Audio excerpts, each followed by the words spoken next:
Hello everyone. In this video I want to introduce one method I use for organizing and remembering my life using Google Calendar. I am making this video especially for two of my friends, so shout out to Albert and Bogdan.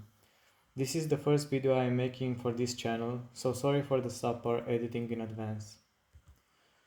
Do you remember what you did exactly 1 week ago or 10 days ago?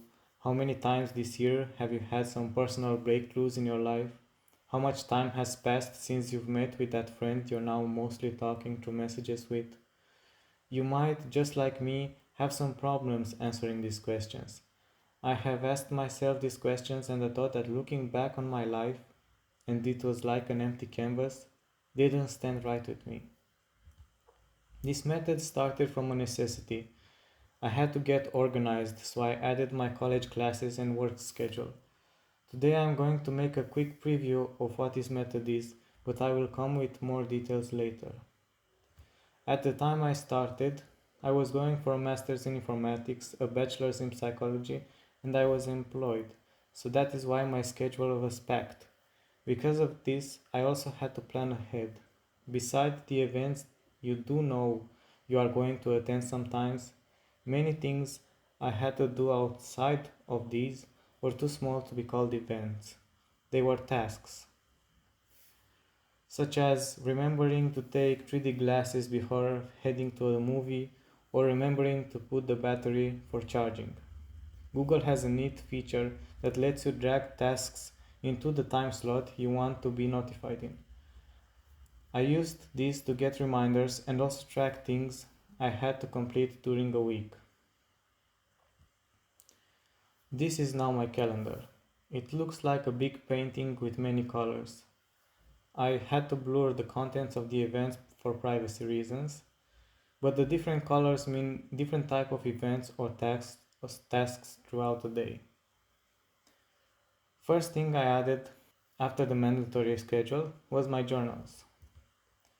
I used different journaling apps before, but I needed to see with my eyes when did I start feeling sad in a day or what kind of new thoughts I had this week. Second, I couldn't really create a new calendar for every kind of activity to put it on. I made one broad category called history, which are the pinkish colors in the calendar. In this calendar, I noted all sorts of different things, such as what specifically I worked on during the work period, when I had lunch, what I dreamed of during the night, and so on. To differentiate them, I put their category in front of their description, separated by a line. Even though Google Calendar events have descriptions, I prefer writing everything in their name because descriptions are not shown in the weekly interface.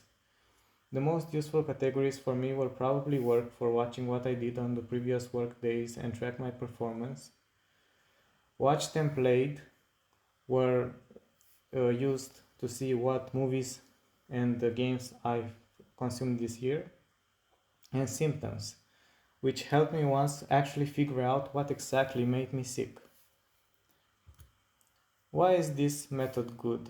It can help you track more things than just your day to day. It gives you a sense of progression throughout the day and can also help you notice how you are different or consistent as days goes on.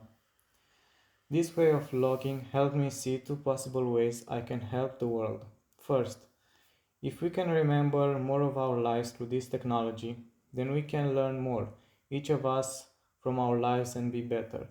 Modern culture proves we understand stories intricately, and so I want more of us to actually write their own life story in order to leave behind a collective legacy.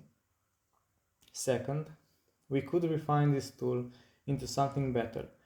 I will actually talk about this in another video, but I want to make an app that can model our way of interacting with various events in our lives. For instance, an app that can discern, based on what we do after certain events, how we cope with problems or traumas. Thank you for your time.